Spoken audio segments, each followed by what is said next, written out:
Beginning of the slides and we're good. Awesome.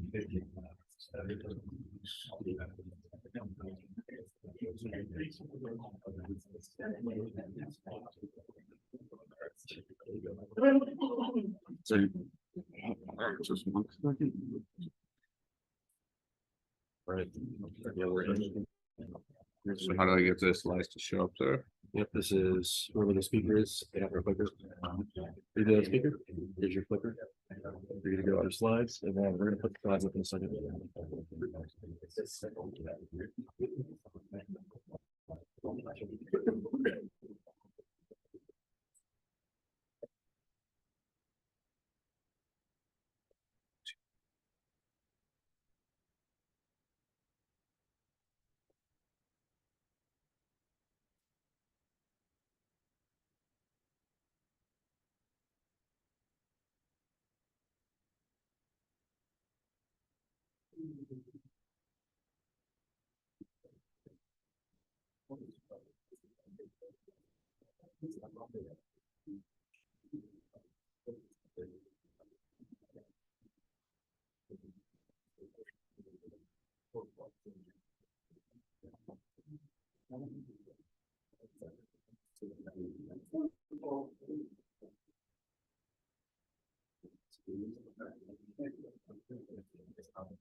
Few more minutes.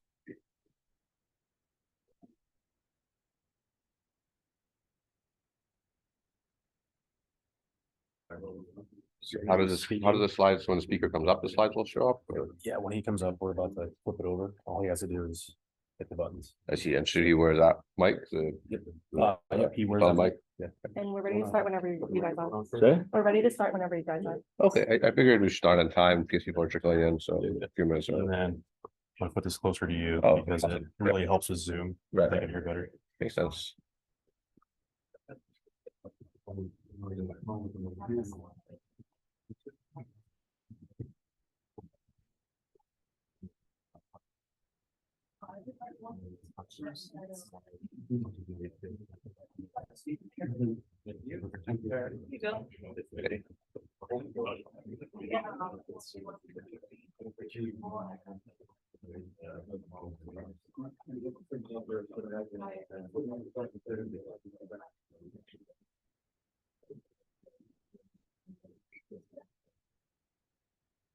Okay.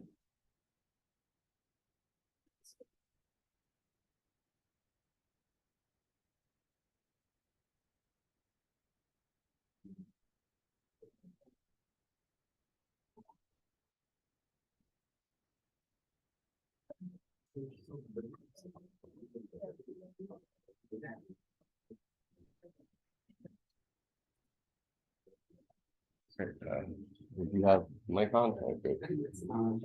So they'll put the slides on, they said, once you get up here. This is, let's see, it should be that computer. Try it. Not, I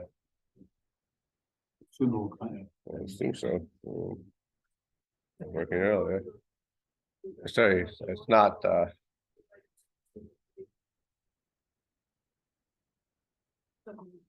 sorry, no. Excuse me, the clicker is not working. Oh. All right, well, let me see. Can you go grab one of the items and just ask them? This is guys.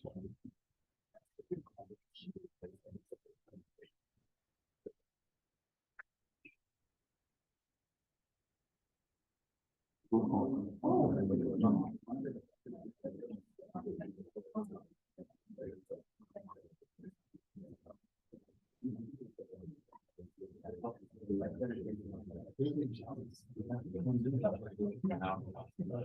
right, everybody coming in, please take your seats. We're gonna get started. So is the mouse on the slide? Mouse and Like, slides. click on the slides first, and then, yeah, see it works. Okay, I see. Great. Got it. Okay. Excellent. Thank you. Yes, yes. All right. Welcome, everybody, to the first session this morning on secret sharing. So we're gonna get started. Just a quick announcement. So folks who are online, if you have questions, please type them into the chat in Zoom, and I will read them out to the room, following the talk. So other than that, our first talk of the session is a talk titled New Bounds on the Local Leakage Resilience of Shamir's Secret Sharing Scheme. This work is by Ohad Klein and Ilan Komargodsky, and Ohad will give the talk. Go ahead. Hi everybody, we're going to discuss today a new way to analyze the security of certain of the chain schemes. So traditionally, secret sharing is the process of distributing secret into to several players, so that the data that each player receives is called a share. So in theory of secret sharing, we require that any key players can reconstruct the secret data using the share, and less than the players cannot do that. And so in this example, we can see that we need a consensus of at least two players in order to get the secret S. And equivalently, it means that if a malicious identity steals one of the shares, we cannot, it still cannot access this bomb. So a few years ago, Ben Amuda and his scholars asked in a paper whether there actually is an security in secret sharing scheme. Specifically, they asked whether secret sharing schemes are resilient to side channel attacks. And so in this context, we assume that there is some malicious identity that can access some limited information inside from each of the shares. And like, for example, suppose that the adversary can see some to query some bits from each of the in the binary representation of each the share. And the question is whether secret sharing schemes are resilient to this kind of attacks.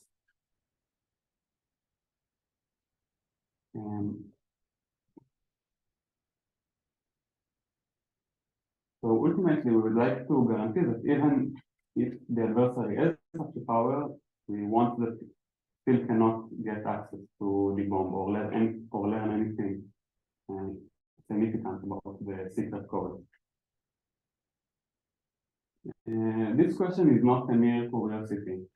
So because secret sharing is such a basic notion that there's found many applications in cryptography, showing that secret sharing has some enhanced security guarantees will render the applications also more secure as well. A specific application is to multi-party computation. So the BGW protocol allows is some method that allows device to outsource its computation to several cloud servers. The guarantee of the BGW protocol is that even if some of the servers are malicious, the private data that is computed in this protocol is still secure from the malicious server.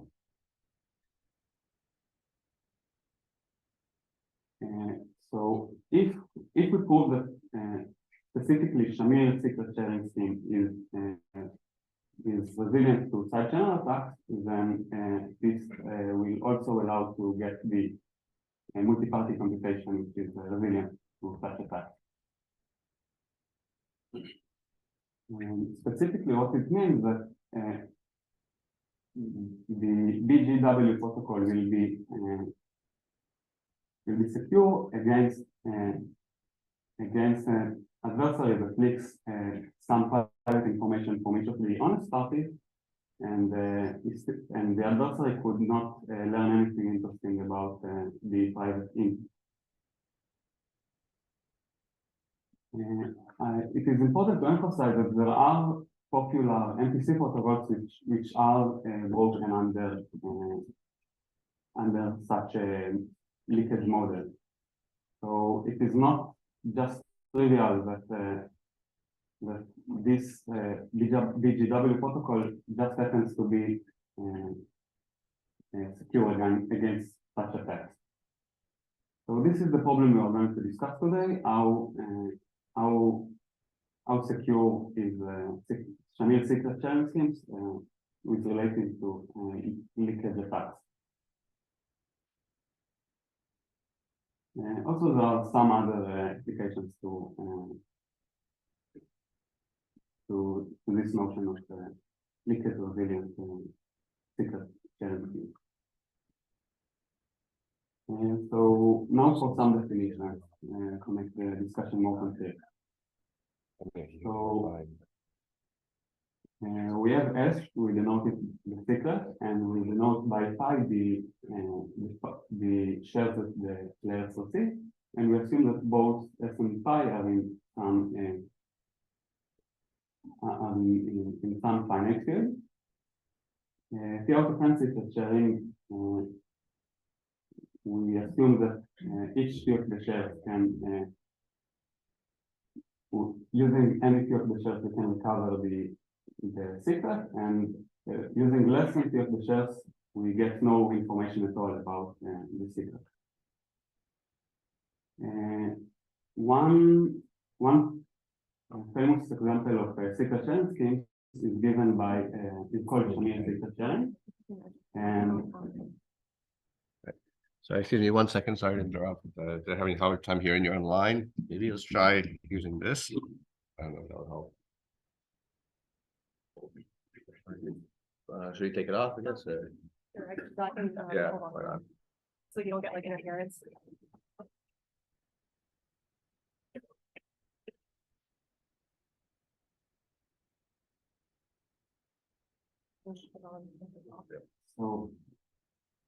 So in Shamir secret sharing schemes, we draw several uniform random elements from the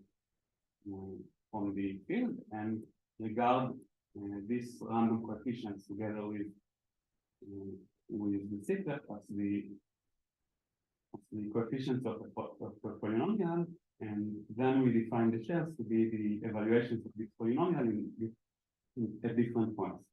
So we can see that this is the secret sharing, and moreover, there is some slightly generalized notion of linear secret sharing, which is taken by changing the numbers in this construction to any actually quite arbitrary numbers, you still get secret sharing. This is called linear secret. Now we say that secret sharing is leakage resilient to leakage functions f1 up to fn if observing the outputs of the functions over the shares reveals almost nothing about the secret.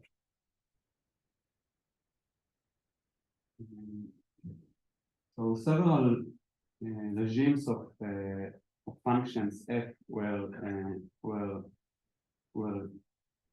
studied in the literature, and some important parameters for the leakage functions fi, the functions fi model side channel attacks. So the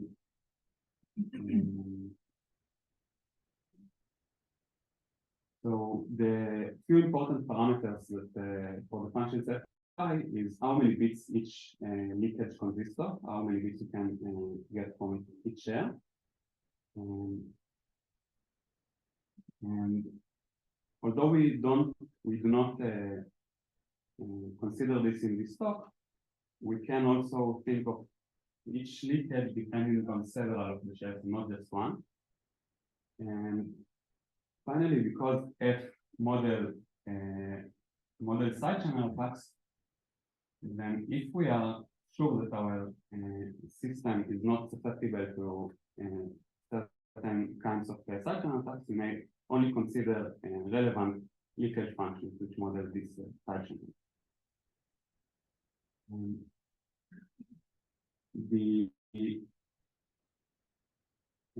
Now there is extensive research in this area, and I wanted to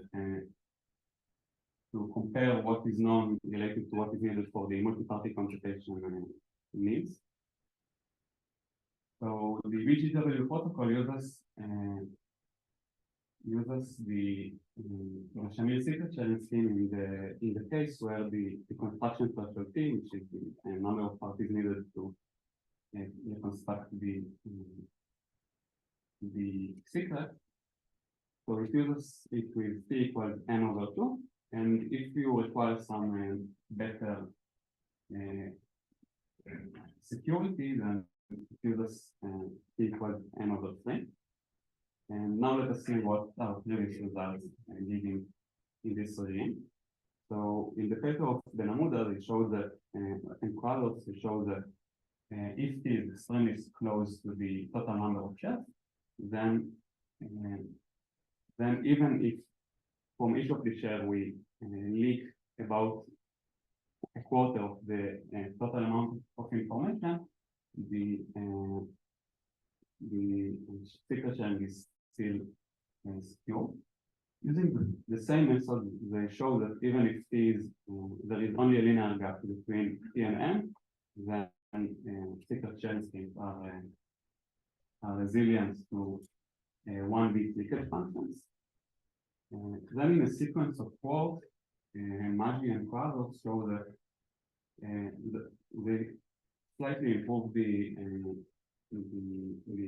requirements that we need T to be larger than 0.78 the total number of shares. And this, if we could get if you can get here a constant which is 1f or slightly smaller than that, then we'll get the MPC application. So the Maggi and the Quadros show that if we output only, if the leakage functions only reveal certain bits from the binary representation of the function, then secret sharing is still secure. And they show that if we consider, instead of Shamir secret sharing, we consider a random linear secret sharing, then we can get quite close to the threshold of n over 2. So we need, so again, they consider 1-bit leakage functions, but now they need that we have random linear secret sharing. And once you go beyond linear secret sharing, it is known that there exists some quite perfect secret sharing schemes in which even if you leak almost all the information from the shares, then the system is still secure. Now, before we see what we can show about the security of about the leakage resilience of secret sharing, let us see what we cannot also hope for. So first, if we have only a small number of parties in the game and the reconstruction threshold is small as well, then we cannot hope to have leakage resilience. Once the construction threshold is small, then the mutual information between the secret and the leaked bits is significant. So because of that, we focus on the case where we have many players in the game. Moreover, if you notice that then in the previous slide, we assume that we are working over time order fields. This is because over fields of say which are of size power of 2, then actually the secret is completely determined by the liquid. So not only we get significant information, we completely recover the secret. And moreover, it was shown that there can only be a linear gap between the reconstruction threshold and the total number of shares, because if T is about the size of n over log n, then there is always significant information between the secret and the leakage. And for this reason, we only consider cases where the reconstruction threshold is linear in the number of shares. So now let us describe what are the what we can see, what we can say about security of Shamir secret sharing schemes with respect to liquid and variant. So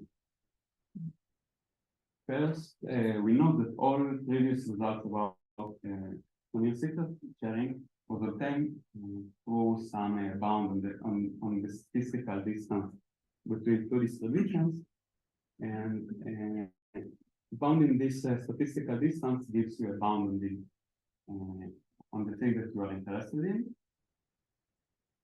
And what we do is to give some new bound on this statistical distance that we are going to discuss a little bit in the moment why this bound might be better than the previous one.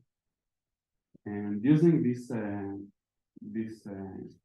theorem, we improve the what we know about the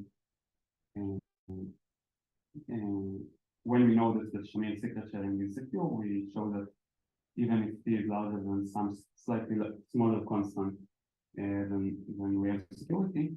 And actually, the constant does not really matter once we cannot get to n over 2, but this is just we just wanted to demonstrate that this new proxy gives something new. If we assume that we can even go below this and get quite close to 1n. So suppose you are the adversary and you want to learn the most you can about the secret, then intuitively you should get the most information you can from each share. So the way to get the most information from each share is by we know from information theory that it should take the liquid functions to be quite balanced to give you a uniform output. So in this case, we get this enhanced condition on the reconstruction threshold, and also we demonstrate that actually you can take the reconstruction threshold to be much arbitrarily smaller than the total number of shares, but for this we need to assume that each share only that we can leak only fractional information from each share. So if you allow the adversary to only get a tiny bit of information from each of the shares, then we have security all the way. Okay, so I want to discuss a little bit about the bound for the statistical distance that we mentioned. And so define now suppose the leakage functions give only one bit from each share, and let I be a subset of the total number of shares. Then essentially define Fi to be the correlation between the XOR of the leaked bits from the share that corresponds to I and the secret. So we consider correlation between S and XOR of several of the liquid bits. And this is essentially Fi. Actually, there is this more elaborate definition, but essentially it is only correlation. And what we show is that the statistical distance is bounded by the sum of squares of all of these correlations, while the previous bounded statistical distance is actually slightly larger than the sum of all of these correlations. Now, because the correlations are always smaller than one, then this bound strictly improves this one. And now you can ask, okay, what is the difference between these two bounds? One is the previous one is the sum of bunch of things, and the new one is the sum of square of these things. What is the difference? So, as we demonstrated, using this new bound, we can prove results about in the case where the reconstruction threshold is arbitrarily smaller than n, while it was observed in previous works that using this bound, you never can go below reconstruction threshold, which is 1 at the number of layers. So exactly when we need to show that we have leakage resilience, the previous result cannot be used. This is why we need some new way to bound the statistical distance, and this is what we get. So I'm not sure that this is the correct bound that should be used in order to prove leakage resilience, but I want to convince you this is of the correct type of bounds that we need. So recall that what an attacker wants in our problem is only to distinguish, using the leakage to distinguish whether the secret is 0 or 1. So the adversary records that he gets some statistical information from the leakage, and let us model this information in the following way. So suppose the adversary gets some binary samples Sj, and we know that there is some significant correlation between his samples and the secret. Now, the optimal way for the adversary to draw conclusions about the secret is to use something that is called a maximum likelihood estimation. And if we analyze this attack, we show that the advantage of the adversary is of the order of sum squared of the correlations between the secret and the sample. Now, I want to propose an attack on secret sharing that matches the bound that we proved on the statistical distance.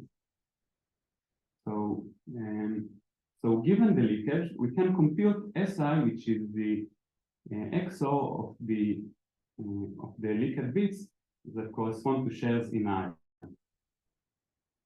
Now, because of how we defined f of I, the correlation between these samples and the secret is f of I, and then using maximum likelihood estimation, the adversary can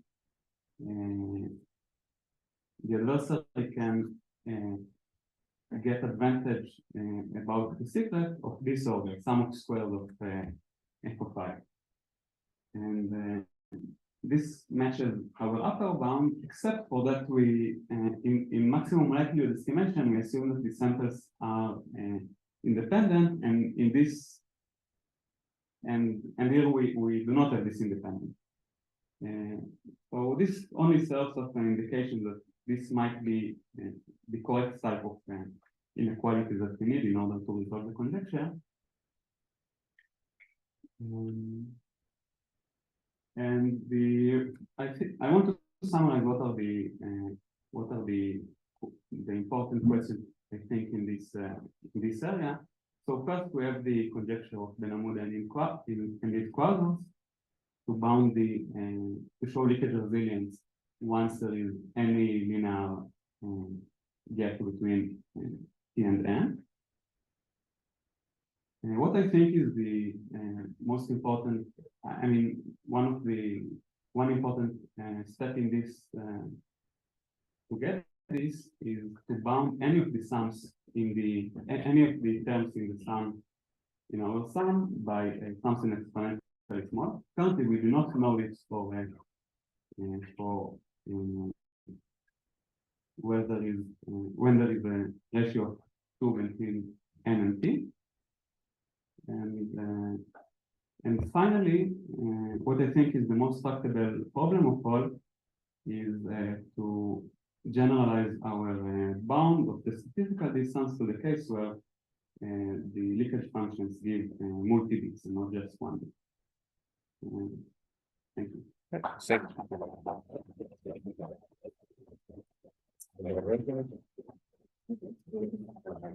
Okay. I turned it back on. Okay. I wanted to like. Oh, are there any questions quickly before the next speaker comes up? Online, if you have any questions, please type them in the chat. Okay, I have a quick question, which is just, I find this work very interesting. It's very cool. How do you think it's likely that your new sort of statistical distance measurement is likely to answer some of these open questions that you posed? Or is there fundamental limits to what you can do? So there is this second question that you stated that we don't know currently to solve, but we have some indication that we might be able to do that. So I'm not sure that this is the correct thing to do, but it looks like the correct thing. Okay, great. Thank you very much. All right, and we have the next speaker. You might have to- Yeah, I'll need to make I think it's easier if I see.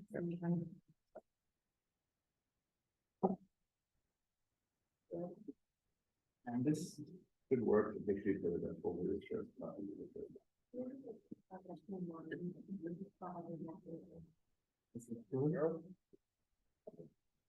me see if I pull up the slides.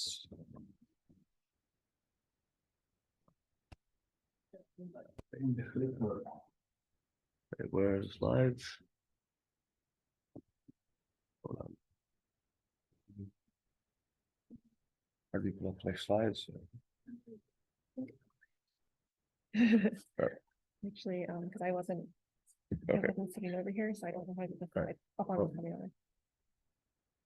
How do you pull up the next slides?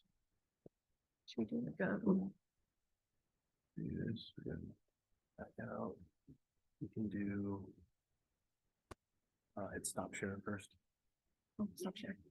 Yeah, stop I'm sure. Okay. Perfect. And then now we just want to minimize, go back to We'll do back to here. desktop. The desktop. Yeah, desktop. Should be Monday, is it Monday sessions? 0925. Oh. And then it should just be like This. beginning And now you just share it Back to to Zoom, Zoom, right? yeah. Go back to the other page. So, There you go. Click the share screen. Or use that one right there. Share. And then as long as we make sure to. Are we on like? Okay, good. Correct. Yeah, the clicker? Good. There we go. All right, perfect. So, wait. Yep. So our next talk in this session is titled "How to Recover a Secret with O of N Additions." This is work by Benny Applebaum, Oded Neer, and Benny Pinkas, and Oded will give the talk. Please go ahead. Cool, thanks. Hello everyone. And this will be a talk about secret sharing, but we will start first with a more even example for an application of secret sharing, which is a threshold signature. Well, first, digital signatures, I assume you're all familiar with them. So we have a case of an honest server that has a secret key, and a client that knows the public key that corresponds to it, and the client sends the server a message, and it wants to get back that message signed in a way that only an honest server that holds the secret key can sign a message such that the client can validate that the fact that it was signed by this honest party. And the clicker return. And we want that any adversary that does not have this secret key will not be able to forge such pair of messages and signatures. And the more general version of the threshold signatures, we want to avoid a single point of failure where the secret is held for too much time by one party. So in order to do that, the standard solution is to use threshold secret sharing. So now the secret key, the signing key, is shared among a number of parties, say here 5 parties. And each server will now hold a share of the secret sharing scheme. And we want that these servers will be able to take their shares and somehow sign a message received by the client. Here this T is 3. And that T-1 servers will not be able to sign a message in a valid way. And the standard way to do this process with the secret sharing scheme is sort of to do secret sharing in the X domain. So what do I mean by that? So now a client sends a message to all of the servers. It wants them to sign it. And in the standard solution, it expects to get back its message raised to the power of the secret key. And we imagine that this message is some element in a large group. And this is the signature, and then it knows how to verify that it is true. And the secret is then shared with a linear secret sharing scheme that was also mentioned in the previous talk. And this guarantees us that if we have enough parties, then the secret can be recovered by a linear combination of the shares. So if the shares here are S2, S3, and 4, then there exists an equation such that S always equals alpha 2 S2 plus alpha 3 S2 plus alpha 4 S4. And then in order to produce a signature, each one of the servers raises the message it receives to the power of its specific share. And now in order for the client to validate that this is in fact a valid signature, it needs to do this linear combination to compute it in the exponent of m. So what does it mean? The client wants to see if it can get m to the s. So it first needs to take m to the s2, multiply it by itself many times, and get m to the alpha 2 s2. So we imagine all of these elements, alpha 2 and s2, live in a prime field of size p. And then it does that for each one of the monoms there, and then it needs to multiply the monoms together and get then m to this linear combination, get m of s, and then it can validate that it is true.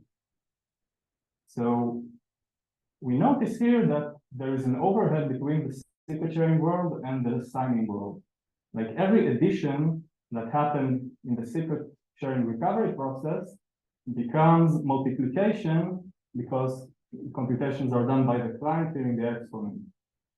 So the question is, how expensive does this in fact become, all of these multiplications by the client, and can we reduce its computation?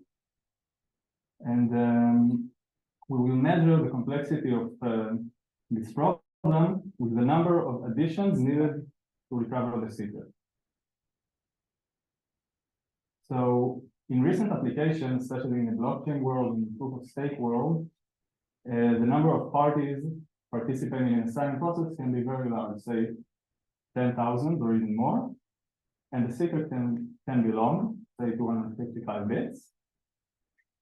And then if we use a naive solution, which means to use the secret sharing scheme by Shamir, then this leads to a complexity that is roughly the number of parties times the length of the secret.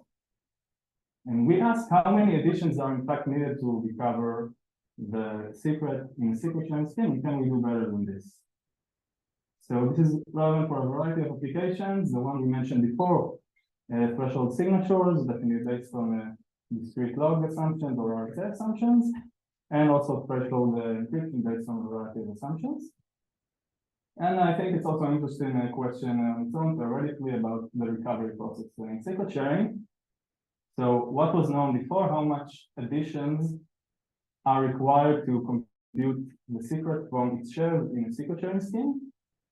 So again, by Shamir, we'll need omega of n log p, where n is the number of parties and p is the field on which we are working. And we've seen this, I'll go back a bit so it will be clear. So here we have to add S2 to itself an amount of time that can be up to p, up to the coefficient alpha 2 there that belongs to a field of size p. And if we do this with a tree like that, that will cost log p at the multiplications at most, which are additions in the secret sharing world. We have to do that n times, so it's n log p. And perhaps surprisingly, there is another solution that involves black box secret sharing, which I'll mention later as a definition, that can get rid of the dependency in the size of the field, but the other quadratic dependency in the number of parties or the number of additions required to recover a secret. And we ask, can we get the best of both worlds? Can we get rid of the dependency on the field size and get a linear dependency in the number of parties? And this, in fact, was previously unknown even for a more relaxed version of secret sharing, which is called run secret sharing, where the two thresholds for correctness and privacy are further apart from one. Could be, for example, that 2/3, any coalition that is 2/3 of the total number of parties can recover the secret, a third cannot, and anything in between, we don't have a guarantee about whether we can recover or have secrecy. So even in this more relaxed version, there wasn't any solution that had all additions in recovery. And so our main result is we show that there exists a linear secret sharing scheme. It has all additions and recovery. It works though not for the threshold case, but for a near threshold case, which is optimized ramp secret sharing, where the gap can be as small as we want, as long as for every alpha and beta constants, beta and parties will be authorized and alpha and will not. And our scheme also gets some bonus features. So the shares are of constant size, and the distribution process of the shares is also very efficient. It also only takes over additions.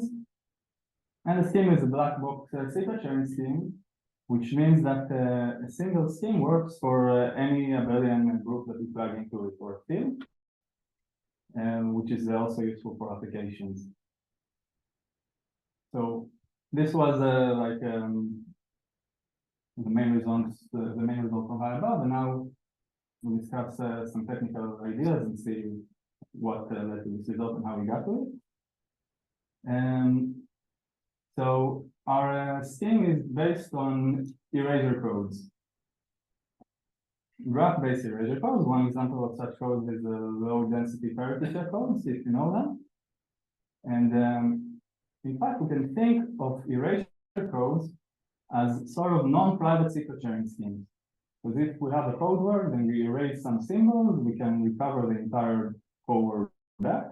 But there is no notion that is parallel to privacy in this regime. And we also know that there exist such codes that have a fast decoding algorithm that require only all of an addition. So in a sense, we get a secret sharing scheme without privacy that does have the fast recovery properties that we want. And the main challenge will be how to take such an erasure code and sort of add privacy to it while maintaining the fast decoding or recovery. And we will do this with new randomness extraction ideas. So diving one step further in, our scheme follows the framework laid by Kramer et al. So I'll describe first what their scheme does, and then our scheme and how it differs from it. So what they do is take such an erasure code that has a generating matrix C, and they sample random information word R, multiply it with the generating matrix, and get a random code word which is denoted by Y, and give each element of the code word to a single secret sharing party. So this could only be just the first step because we have not yet mentioned the secret. We need to do something with the secret that we want to share. And then the next step follows, and we sample a universal hash function from hash function family. We publish it, and we try to mask the secret with h of r, which we will now need to explain why it makes sense, describe why it is correct and why it is private. So to recover the secret, what happens? Say we have many of the parties that came and want to recover the secret, only white4 is missing. So they have a lot of elements in the code word.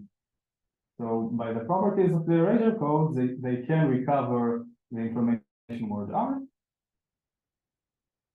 And once they have R, since H is public, they can compute H of R, subtract it from the published W and get the secret. So this is recovery. And we mentioned that there exists such codes that work with only O(n) additions. That's how the decoding works. So we know that the first part works with O(n) additions in the secret sharing scheme. I'll just mention it in a word. It's a bit of a walking a step to the side, but it's worth mentioning. I think that how do these codes get this O(n) addition complexity and recovery? So in a low density parity check code, we're guaranteed that every missing element can be computed by a single equation that sums a constant number of known elements. This happens because the constraints are sparse in the parity check matrix. Then every element can be computed by a constant number of additions. We have roughly linear in n elements that need to be computed. So it takes O(n) additions. But the problem here in this scheme is with the hash function, because linear universal hash functions we do not know how to implement them with a better complexity than omega of n of p, which is the same complexity of recovery in the Shamir scheme. So this does not help us at all for our goals. And we will get back to that and how to improve this. And just say 2 words about privacy in this scheme, that if we have only a few shares of the secret sharing scheme, say here Y1 and Y5, then by information theoretic arguments, there could be many information words that are suitable for this part of the code word. Many information words could have led to this code word, and exponentially many. So you can think of R in this case, given all of the other data that we have, as still a high entropy source. And then we can think of the hash function as an extractor for it. And then since it is an extractor, then H of R acts as the one-time tag for X, and the secret remains hidden. So recapping, we have the linear universal hash function that is too expensive. Is worth to mention for the ones who know this work that there exist hash functions that have O(n) size arithmetic circuits. But this is again not good enough for us because arithmetic circuits have multiplication gates. And multiplication gates with large scalars lead to, again, a dependency of log p in the complexity for reconstruction. So again, a side note, and now for the solution, we'll need to build fast extractor for our specific random source that works with O(n) complexity. We'll explore the fact that our source is a low-dimensional subspace. We'll have to explore specific details that involve the source. So now moving on to describe our scheme. So it starts with the same exact step as the one by Kramer. We have a generated matrix, a random information word that multiplies to a random code word. Give an element to every party. And now instead of sampling a universal hash function, we sample a vector of small integers uniformly at random. And similar to before, now we publish this vector. And now we try to mask the secret with the inner product of this random vector and the information. So now again, we will try to argue why is it correct and why is it private and why does it have good complexity. So now what it takes to recover the secret. again, we'll use the properties of the code. First, the parties decode the information word R, which, as we said, can take all conditions. And now, computing the secret given R takes also only O of n addition. Why is that? In this inner product, every entry to the random vector A is a small constant. So if you think of this inner product as a multiplication, instead of R1 times A1 plus R2 times A2, then R1 times A1 means just to take R1 and add it to itself only a few times. So this is a constant number. We do that n times, so we get only O of n additions, which is nice. And of course, it is correct. Like if we know R, we also know A, and within a product this instruction, we get S. And what about privacy? Again, the intuition is similar, but R will act as a randomness source, but we have to argue why inner product with small integer act as a randomness extractor for this specific randomness source. So I will not have time to give all the details about it. I will say just with 2 slides, simplify the analysis that say why this should be private for a fixed time t on which you want to work. So this relies on some previous knowledge. So not all of you may understand as a reveal. So I'm sorry for that. But just 2 slides. And the previous information is that privacy for a set T in such a linear scheme is equivalent to a linear algebraic property of the matrix that we use. So privacy for a set T means that the T rows of the generating matrix, here row 1 and 5 that corresponds to the parties of the unauthorized coalitions, they do not span the vector A. So this is what we proved in our paper in the simplified version, that if the set is small, then any small set of rows in a generating matrix spans A only with a really small probability. And that guarantees us privacy. So again, with high probability, we say that if this vector A of random integers falls out of the sum of every unauthorized set, and that's what we want to prove. The way we do it is by proving it for a fixed set T using the Newton bound. So why is it true for a fixed set T? Essentially because the unauthorized sets are small, then we again think of this matrix and only on the rows that correspond to the unauthorized sets, there are a few rows, and therefore the matrix will be wide when this induced matrix. Number of rows will be much smaller than the number of columns. And if we think of the left square part of this matrix and the left part of the vector that we want to span or not span, then we know this by a simple linear algebraic property that over a specific field T, there exists only one linear combination in a square matrix that takes these rows and spans the left part of A. So if there exists only one linear combination as such, it has some coefficients, and these coefficients also have to multiply the right part of the rows and span the right part of A for the rows to span the entire A. And since these coefficients are set by the left side and fixed for the right side, and the right side of A is chosen uniformly at random, then the probability that the right part will span the right part of A also is exponentially small, assuming that the A has a linear length dependency in A.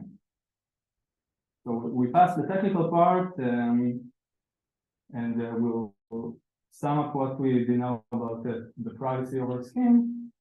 So we got privacy over a specific prime. Someone wants to operate this scheme with over a group that has prime order, I don't know, whatever, something. But can we get privacy over all primes simultaneously for the same scheme? That means that someone wants to take this thing that actually means taking the generating matrix and the vector A that was chosen and see if it works for all fields. Maybe it wants to use it one time for this group and one time for that group. And if we use the same approach that we just talked about, this analysis will not work, since we cannot do a union bound now over infinite union primes. So in our work, we extend the analysis and we show that if the encoding of the code that we work with also works with O(n) additions from this additional property, then we can get privacy for all primes simultaneously. And luckily, such codes exist. There exist codes where both encoding and decoding happens with O(n) additions by Louis et al., for example. And we also show a trick on how to achieve a similar property with general VPC codes. And summing up, we have a few additional results. One of them is how to take a secret sharing scheme with a large gap, a ramp secret sharing scheme, and turn it into near threshold one, relying on previous works. And since we are dealing with practical implementations here, we also take the best codes from literature and analyze them and show that we can get specific parameters where only 10n additions are required at most for recovery. We do have some decoding failure probability, which we can deal with in some ways. And now to sum it all up, we show that there exists a secret sharing scheme that has O(n), only O(n) additions in its recovery process. It has some bonus features such as its near threshold, its black box, and it has small shares. Also O(n) additions in the sharing process. And it has applications to threshold signatures and encryption based on a variety of functions. So that's it. Thank you. Thank you.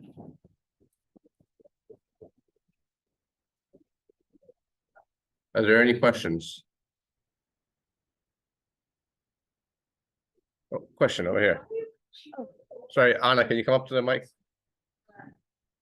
Why do you want it to work over all primes simultaneously?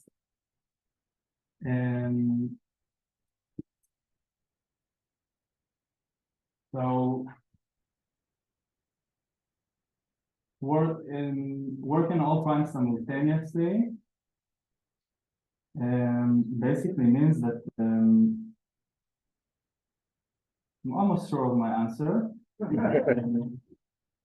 That your coefficients in recovery will be only 0 and 1. And then it will be just immediate to implement, let's say, signatures based on RSA assumption when you don't know the field on which you're working on in the threshold signatures. Probably there are a few more reasons, but that's the one that pops in mind. Right. No questions? Okay, well, in that case, let's thank the speaker again. So we now have a coffee break and we'll pick back up at 10:20.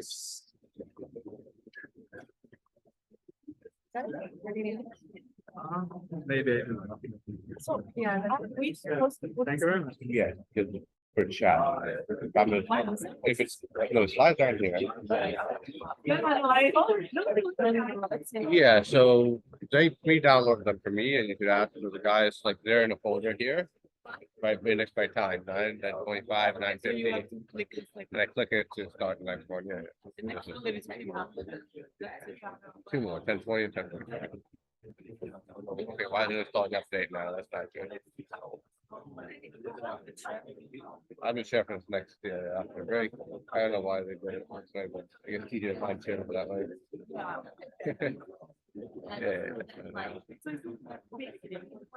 No, it's just so you have to monitor the chat in here. You should have your own laptop or somewhere. Yeah, I'm on mute, but I'm not on mute here. So.